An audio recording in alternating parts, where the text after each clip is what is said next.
కృతజ్ఞతలు సార్. ఎంతమంది కృతజ్ఞతలు అర్థం చేయాలండి.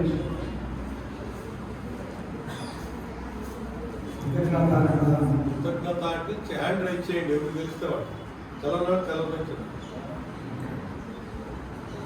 థ్యాంక్స్ అంటే తెలుసా? థ్యాంక్స్ అంటే ఎంతమంది తెలుసు? ఆడపిల్లలకి అసలు ఏంటంటే చెప్పాలి. థ్యాంక్స్ అంటే ఎంతమంది తెలుసు?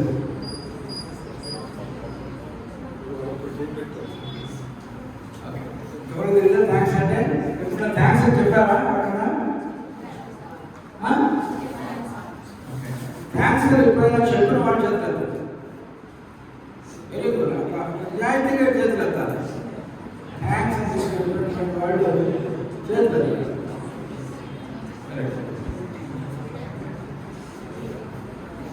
ఎప్పుడన్నా థ్యాంక్స్ అని ఎప్పుడు చెప్పారు? థ్యాంక్స్ ఎప్పుడు చెప్పావు?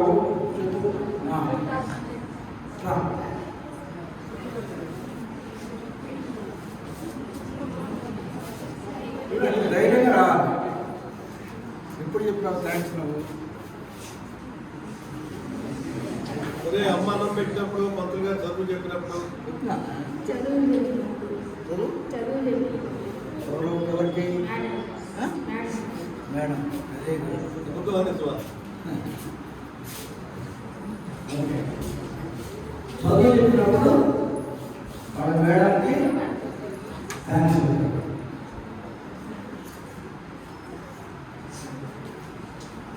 ఓకే, చదువు చెప్పినప్పుడు వాళ్ళ మేడంకి థ్యాంక్స్ చెప్పాడు. అంటే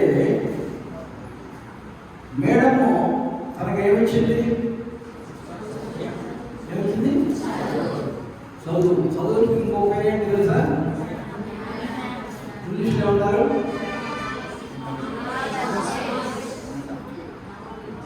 knowledge. Very good, very good, very good. మీరు తెలుగు మీడియం అంటున్నారు, అంతా ఇంగ్లీష్ పదాలు చెప్తున్నారు. కాబట్టి మేడము తనకి నాలెడ్జ్ ఇచ్చింది కాబట్టి థ్యాంక్స్ చెప్పారు కదా. ఆ థ్యాంక్స్ చెప్పడంలోనే తెలుగులో దాన్ని ఏమంటారు తెలుసా?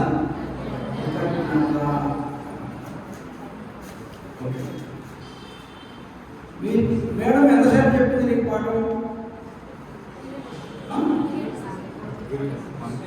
1 పీరియడ్. 1 పీరియడ్ అంటే ఎంత? 40 నిమిషాలు పాఠం చెప్తుండగానే థ్యాంక్స్ చెప్పారు. ఇలా నాలెడ్జ్ ఇచ్చినటువంటి వాళ్ళు మీ మేడం కాకుండా మీ జీవితాల్లో ఇంకెవరైనా ఉన్నారా? ఉన్నారని చెప్పండి. అది పురాణన్నా ఇంకా తెలియదు. మీరు అడగాలని చేతులు ఎత్తున్నాడు.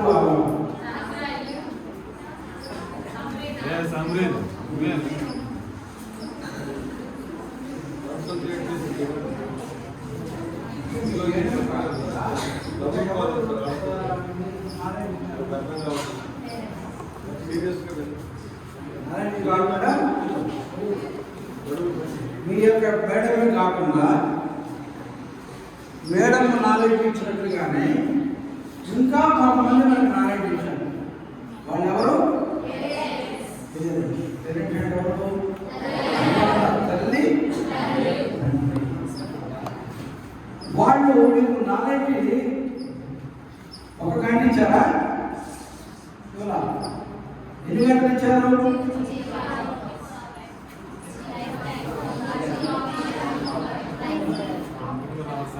జీవితాంతం అంట. జీవితాంతం అంటే మీరు పుట్టినప్పటి నుంచి ఇప్పటిదాకా మీ తల్లి తండ్రి జ్ఞానం ఇస్తూనే ఉన్నారు. సార్ మా వాళ్ళు అడగలేదు అంటే ఒక గంట మనకు పాఠం చెప్పినటువంటి టీచర్కి తను ఒక థ్యాంక్స్ చెప్పారు. జీవితాన్ని ఇప్పుడు దాకా పాఠాలు చెబుతూ ఉన్నటువంటి తల్లిదండ్రులకి ఏం చెప్పాలి? ఏం చెప్పాలి?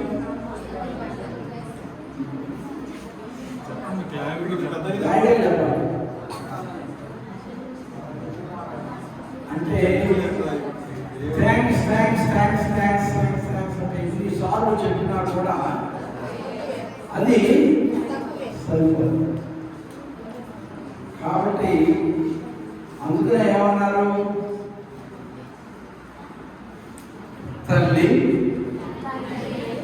తండ్రి, గురువు, దైవం అనేటువంటి నలుగురు. తల్లి, తండ్రి, గురువు, దైవం. ఇంకొక మహాపాత్ర కూడా మీరు ఎప్పుడైనా అక్కడ మాతృదేవో భవ అనేటువంటి పేరు విన్నారా? మాతృ అంటే ఎవరు? తల్లి. పితృదేవో భవ అనే మాట విన్నారా? పితృ అంటే ఎవరు? ఆచార్య దేవో భవ అనే మాట విన్నారా? అతిథి దేవో భవ అనే మాట విన్నారా? అతిథి అంటే ఎవరు?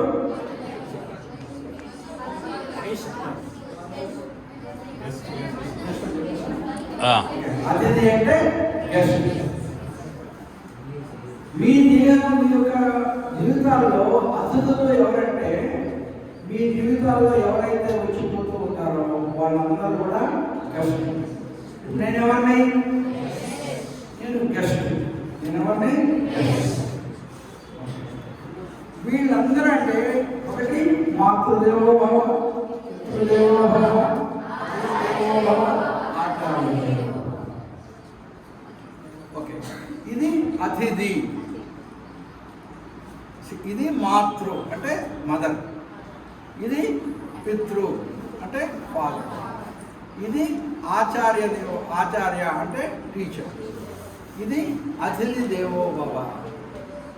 కానీ మాతృ, పితృ, అతిథి, ఆచార్య, కానీ వీటికి విలువ లేదు. దీని పేరు దేవో భవ. ఇది మీ బొట్టలు పేరు. అప్పుడు ఏం చేయాలి? నువ్వు మాతృదేవో భవ అంటే ఏం చేయాలి? నేను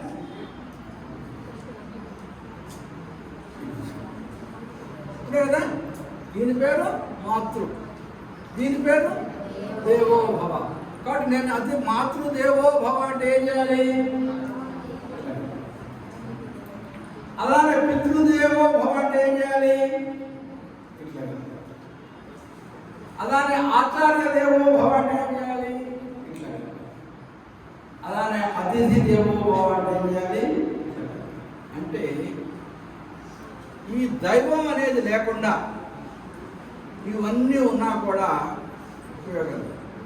కాబట్టి వీళ్ళ అందరిలో కూడా దైవాన్ని కనుక చూడాలి అంటే ఈ దైవాన్ని వీళ్ళందరికీ మనం కలపాలి. కలిగినప్పుడు వీళ్ళందరూ మన దేవుళ్ళుగా అర్థమైందా? అట్లానే స్టూడెంట్స్ అనేటువంటి మీకు అన్నిటిని ఏమంటే ఇష్టం? మీకు మీకేం ఇష్టం వచ్చినా చేయండి అంటే మీరు ప్రాణం వెలుగొట్టగా ఏం చేస్తారు? బయటకు వెళ్ళి ఆడుకుంటారు కదా, ఆడుకుంటారు. కాబట్టి ఆటలు అనేది చాలా బాగా ఇష్టం. ఓకే, కొంచెంసేపు ఆటల తర్వాత ఇంకేమంటే ఇష్టం? పాటలు. ఆటల తర్వాత పాటలు పాడుకుంటారు. సినిమా పాటలు పాటలు ఫస్ట్ ఆటలు, తర్వాత పాటలు, తర్వాత ఇంకేంటంటే ఇంకా తర్వాత ఆటలు పాటలు అయిపోయిన తర్వాత మీరు వెలుగొట్టిన రాబోయే ఏం చేస్తారు? చదువుకుంటారు. తర్వాత ఇంటికి వెళ్ళగానే ఏం చేస్తారు? ఇంటి పనులు చేస్తారు. అంటే ఆటలు, పాటలు, చదువులు, పనులు. అంటే మీరు ఆటలు ఆడేటప్పుడు మీరు దాని మీదనే దృష్టి పెట్టుకొని ఆడాలి. అర్థమైందా?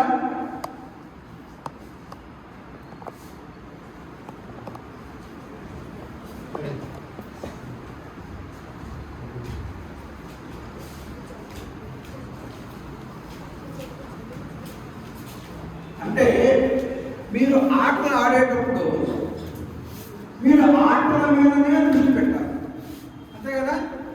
ఆటలు ఆడేటప్పుడు చదువు గురించి ఆలోచించకూడదు, అందులో ఆలోచించకూడదు, మీరు అటు ఇటు చూడకూడదు.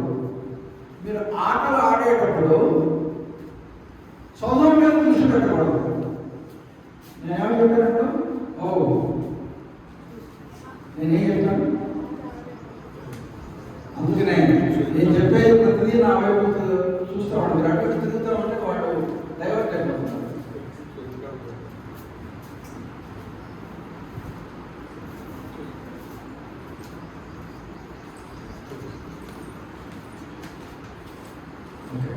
అందరూ నా వైపు చూడాలి. నేను హడంగా వేసుకొస్తాను, నేను ఏం చెప్పినా చెప్పండి, నేను ఎప్పుడు అప్పుడు చెప్పలేకపోయాడు. ఏదో తెలుసా, నా వైపు వేరే చూస్తున్నాను. కాబట్టి ఫస్ట్ ఆటలు అంటే ఆటలు ఆడేటప్పుడు మీరు ఆటలు కనుక బాగా ఎంజాయ్ చేయాలంటే దేని మీద దృష్టి పెట్టాలి? ఆటల మీదనే దృష్టి పెట్టాలి, చదువు మీద దృష్టి పెట్టకూడదు. అలానే పాటలు పాడుకునేటప్పుడు కేవలం పాటల మీదనే దృష్టి పెట్టాలి, ఆటల మీద దృష్టి పెట్టకూడదు, చదువు మీద దృష్టి పెట్టకూడదు, మీరు ఇంటికేట్ చేసేటప్పుడు పనుల మీద దృష్టి పెట్టకూడదు. అలానే చదువుకునేటప్పుడు చదువు మీదనే దృష్టి పెట్టాలి, ఆటల మీద పెట్టకూడదు, పాటల మీద పెట్టకూడదు, ఇంట్లో చేసేటప్పుడు పనుల మీద కూడా దృష్టి పెట్టకూడదు. అలానే ఇంటికి వెళ్ళి పనులు చేసేటప్పుడు పనుల మీదనే దృష్టి పెట్టాలి, ఆటల మీద దృష్టి పెట్టకూడదు, పాటల మీద దృష్టి పెట్టకూడదు, చదువుల మీద దృష్టి పెట్టకూడదు. అయితే ఈ యొక్క నువ్వు ఏ పని అయితే చేస్తున్నావో ఆ పని మీదనే దృష్టి పెట్టేటట్టుగా కనుక నువ్వు చేసుకోవాలి అంటే నువ్వు ఒకదాన్ని ప్రాక్టీస్ చేయాలి. అది కనుక రోజు కనుక కనీసం లేచిన తర్వాత కానీ స్కూల్లో కానీ చూసుకోవాలి కానీ రోజు మార్నింగ్ ఒక 15 నిమిషాలు, ఈవినింగ్ ఒక సాయంత్రం 15 నిమిషాలు మీరు చేయగలిగితే అప్పుడేమవుతుందో తెలుసా, ఆటలు ఆడుకునేటప్పుడు బాగా ఆడుకుని బాగా ఎంజాయ్ చేస్తారు, పాటలు పాడుకునేటప్పుడు బాగా పాడుకుని ఎంజాయ్ చేస్తారు, చదువుకునేటప్పుడు బాగా చదువుకుని మంచి మంచి మార్కులు ఉపయోగించుకుంటారు, పెద్ద ఉద్యోగాలు ఉపయోగించుకుంటారు. అలానే ఇంట్లో పనులు చేసుకున్నప్పుడు మీరు కంప్లీట్గా కాన్సన్ట్రేట్ పనులు చేసుకోగలుగుతారు. దానికి ఒకటి కావాలి, ఏంటది? దాని పేరు ధ్యానం.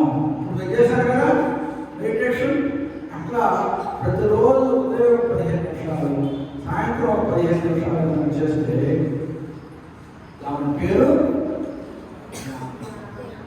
ఈ ధ్యానాన్ని కనుక ఆటలతో చేస్తే చాలా చక్కగా ఎంజాయ్ చేస్తారు. అలానే ఈ పాటల కనుక ధ్యానాన్ని కలిపితే చాలా చక్కగా పాటలు ఎంజాయ్ చేస్తారు. ఈ యొక్క ధ్యానాన్ని కనుక చదువులు కనుక ఇస్తే చాలా చక్కగా చదువుకుంటారు. అలానే ఈ యొక్క ధ్యానాన్ని మీరు పనులు చేసేటప్పుడు కనుక చేస్తే మీరు చాలా చక్కగా పనులు చేసి జీవితంలో సక్సెస్. కాబట్టి మీరు ఆటలు ఆడుకున్నా, పాటలు ఆడుకున్నా, పాటలు పాడుకున్నా, చదువుకున్నా, ఇంటికెళ్ళి ఏ పని చేసినా కూడా మీరు ధ్యానం కనుక చేస్తూ ఉంటే ఈ ధ్యానం మీరు ఏ పని అయితే చేస్తున్నారో ఆ పని మీద నువ్వు కేంద్రీకృతం చేయడానికి ఈ ధ్యానం అనేది ఉపయోగపడుతుంది. ధ్యానం ఎలా చేయాలి? ఏ సంవత్సరాలు మీకు చూపించాలి. ఎక్కువసేపు కాదు, కనీసం 15 నిమిషాలు. అంటే మీ వయసు ఎంత ఉంటుందో అన్ని నిమిషాలు కూర్చుంటే వాటి ఎప్పుడు చేస్తే ఈ ధ్యానం వల్ల అటువంటి ఉపయోగాలు ఉన్నాయి. అర్థమైనా? ఇప్పుడు రెండో విషయం కూడా మీరందరికీ ఏం కావాలి అని చెప్తే అందరూ ఏమడుగుతారు? నేను మీకు ఏదో అడుగుతాను అనుకుంటున్నాను అనుకోండి. మీకు ఏం కావాలి? ఏదో అక్కడ లేచి చెప్పండి, ఏం కావాలి? నువ్వే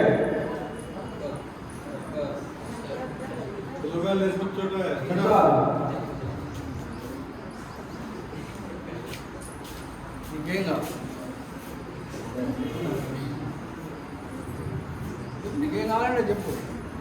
మీ నాన్న వచ్చి అడిగాడు అనుకో, నేను మీ నాన్న అనుకో, నా ఏం కావాలని అడిగాను, ఎవడు అడుగుతావు మీ నాన్న?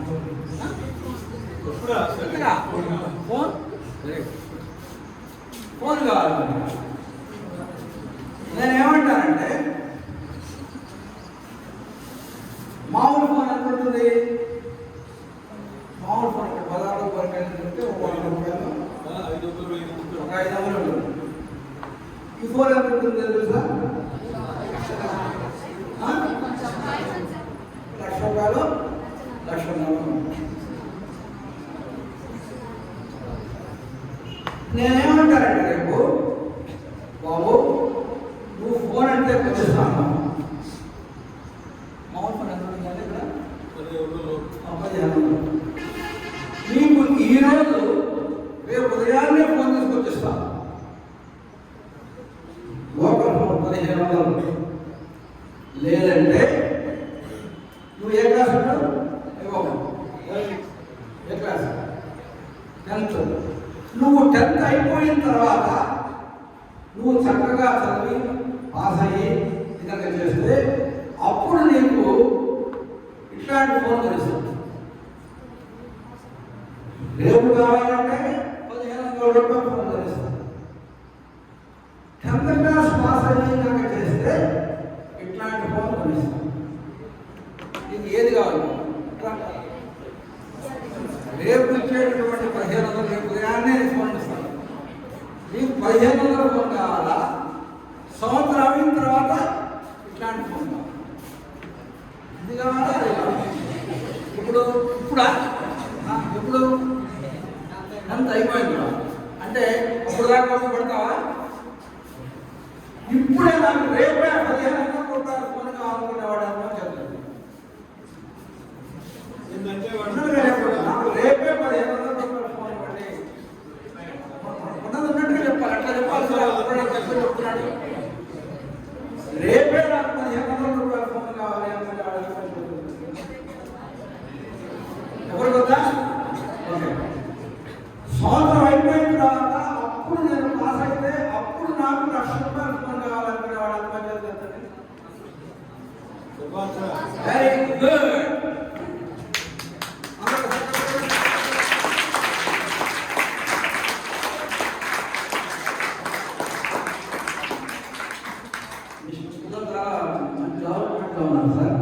Very good. చూసావా? అంటే ఇమీడియట్ గా వచ్చేటటువంటి క్షణిక సుఖం కన్నా కొన్ని రోజులు వెయిట్ చేస్తే వచ్చేటటువంటి పెద్ద సుఖం గొప్పది. కరెక్టా కదా? అందుకనే కదా మీరు అందరూ ఏంటి అప్పుడే అన్నాడు, వద్దు సార్ నాకు రేపు వచ్చేటటువంటి 15,000 రూపాయల ఫోన్ వద్దు, నేను 10th క్లాస్ అయిపోయేదాకా నేను వెయిట్ చేస్తాను, నాకు 1,50,000 రూపాయల ఫోన్ కావాలండి అని చెప్తున్నాను. అంటే అతను ఏం చేస్తున్నాడు? ఓపిక, పేషెన్స్. కాబట్టి అక్కడికి చేరాలి అంటే నేను ఇదంతా కష్టపడాలి, నేను కష్టపడి చదవాలి అనేటటువంటి మంచి ఆలోచన అతను ఉన్నది. అలా మనకి అందరితో కూడా చాలా మందికి గొప్ప ఆలోచన. అంటే సాధారణంగా మీ అందరికీ ఎంజాయ్మెంట్ కావాలి, కానీ ఆ ఎంజాయ్మెంట్ మీరు భవిష్యత్తులో ఏవైతే కావాలి అని అనుకుంటున్నారో దానికి అంతరాయం కావాలి. మీరందరూ లైఫ్లో నేను పలానా కావాలనుకుంటున్నాను అని చెప్పి ఎంతమంది చెప్పగలరు? మీరు భవిష్యత్తులో చిన్నపిల్లలు మీ పేరెంట్స్ అడుగుతారు కదా, నువ్వు పెద్ద అయితే ఏమవుతావు, పెద్ద అయితే ఏమవుతావు అని. అట్లానే మీరు పెద్ద అయితే ఏం కావాలి అని అనుకుంటున్నారో చేస్తారు. ఎవరు ఏం తెలియదా? అసలు ఏం కావాలనుకుంటున్నారు? నేను పెద్ద అయితే చిన్నప్పుడు అనుకునేవాడు, నేను పెద్ద అయితే డాక్టర్ కావాలి అనుకున్నాను, నేను పెద్ద అయితే ఇంజనీర్ కావాలని అనుకున్నాను, నేను పెద్ద అయితే టీచర్ కావాలి అని అనుకున్నాను, నాకేమవుతుంది నేను పెద్ద అయితే వ్యాపారం చేసుకుంటాను అని చెప్పుకున్నాను. అట్లానే మీకు మీ లైఫ్లో మీరు పెద్ద అయిన తర్వాత ఏం కావాలి అనుకుంటున్నారు? ప్రశ్న అర్థమైంది అందరికీ? కాబట్టి దాని దగ్గర మీ దగ్గర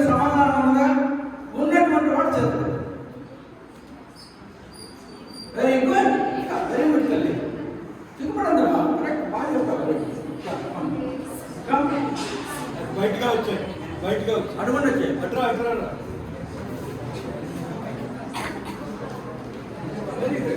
అదే అదే ఏం జరుగుతుందో గమనించు. Civil engineer very good. బాగా తప్పటి పట్టండి.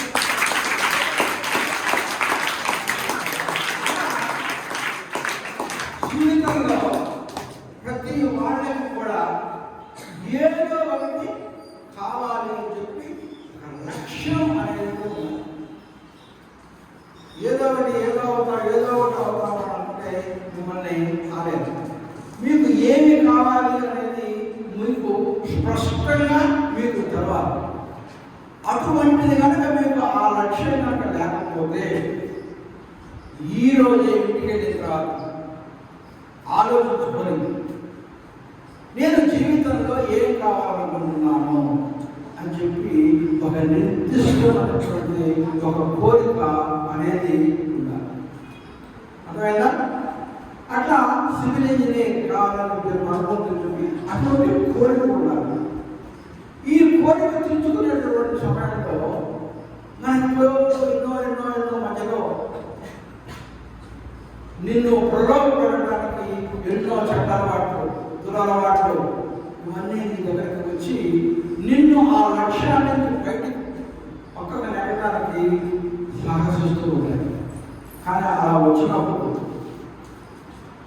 నువ్వు వాటికి లోటు కాకుండా నీ యొక్క లక్ష్యం వైపు దృష్టిలో పెట్టుకొని నువ్వు కనుక వెళుతూ కనుక ఉన్నావంటే నువ్వు లక్ష్యాన్ని చేస్తావు. తర్వాత ఈ యొక్క దుర్వాడు అనేది మీరు ఏం చేయకూడదు. ఇప్పుడు నా జీవితంలో ఏం జరిగింది అనేటువంటి విషయం నేను చెప్తాను. నేను చిన్నప్పుడు ఏమనుకున్నాను, ఒక టీచర్ని ఒక డాక్టర్ని కావాలనుకుంటున్నాను. నేను కోరుకున్నాను ఆ బాబా సివిల్ ఇంజనీరింగ్ కావాలి అని చెప్పి. నేను మీలాగనే చిన్నపిల్లవాడు. నాకేమనిపించింది, చాలామంది కొంతమంది పెద్దవాళ్ళు కూడా సిగరెట్లు తాగుతూ ఉంటాయి. నాకు కూడా ఏమనిపించింది, సిగరెట్ తాగాలని అనిపించింది. సిగరెట్ తాగాలని అనిపించినప్పుడు నాకు అనిపించింది. నేనేం చేశాను, మా ఊళ్ళో కనుక నేను ఎప్పుడైనా సరే ఎక్కడైనా కనుక సిగరెట్ తాగకుండా ఎవరన్నా చూశారంటే ఎవరికి తెలిసిపోతుంది? ఇమీడియట్గా మా పేరెంట్స్కి తెలిసిపోతుంది. మా పేరెంట్స్కి తెలిసిపోయిందంటే నా పని అవసరం. అందుకని ఏం చేశాను, సమ్మర్ హాలిడేస్కి నన్ను మా ఊళ్ళో బస్సు ఎక్కించి హైదరాబాద్ పంపించాను. ఈ బస్సు మధ్యలో మాచర్ల అనేటువంటి నాగార్జున సాగర్ అనేటువంటి ప్లేస్లో ఆగి భోజనాలు తినమంటారు. ఎవ్వరు లేరు. మా ఊరు ఎవరైనా ఉన్నారేమో అని చెప్పి మొత్తం బస్సు అంతా చూశాను. ఎవ్వరు లేరు. అప్పుడేమనిపించింది, నాకు ఒక సిగరెట్ కొనుక్కొని నాకు ఉన్నటువంటి కోరిక తాగాలని చెప్పి సిగరెట్ కొనుక్కొని చాలా కష్టపడి గురించి తాగి పోతాను. సరిపోదు. అందరూ కొంతమంది మా ఫ్రెండ్స్ అందరూ ఏం చేసేవాళ్ళు, లోపలికి తెలిసి ముక్కుల్లో ఉన్న పొగ బయట తెప్పించేవాడు. ఓ ఇది లాభం లేదు కాబట్టి నేను తాగి ముక్కులో ఉన్న పొగ తెప్పిస్తానని చెప్పి చాలా ఇంకొంతమంది ఏం చేసేవాడు, సిగరెట్ తాగి ఊగుతూ ఉంటే పొగట్టు ఉంగరాలు దిగుతూ పెట్టుకుంటుంది. ఓ నేను కూడా అలా తాగి ఉంగరాలు దిగుతూ బయటికి తెప్పించేటువంటి ప్రయత్నం చేశాను. ఈ ప్రయత్నంలో ఆ పొగ ఎక్కడ పోయిందో తెలుసా, లోపల కూర్చుంటుందని ఒక్కసారి అప్పుడు పొందినటువంటి దగ్గు కనీసం ఒక వారం రోజులు తగ్గదు. అప్పుడు అనిపించింది అభిషేకం.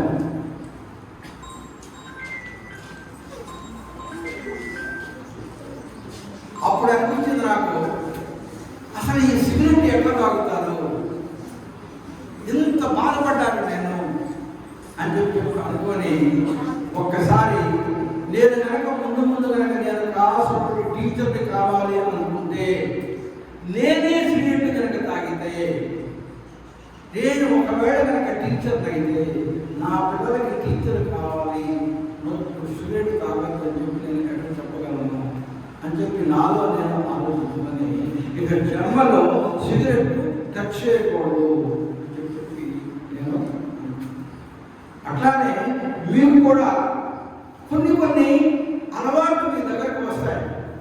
కానీ మీ జీవితంలో ఇప్పుడు ఏదైనా ఏ లక్ష్యం లేదనుకోండి, ఏ అలవాటు మీ దగ్గరకు వస్తే ఆ దాన్ని ఎంజాయ్ చేస్తారు.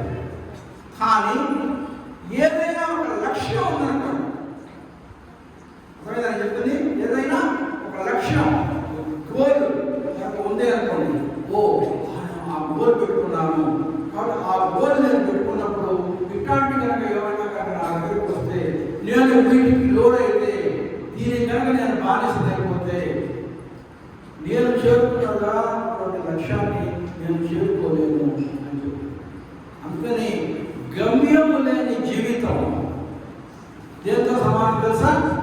ఒక గాలిపటం ఉంది, ఒక గాలిపటం చక్కగా ఎగరేస్తూ ఉన్నావు. నువ్వు ఎక్కడ కావాలంటే అక్కడ గాలి పోతుంది, ఎంత ఎత్తుకు కావాలంటే ఆ గాలిపటాలు అంత తెప్పలేదు. కానీ ఎప్పుడో ఒకసారి ఆ గాలిపటానికి ఉన్నటువంటి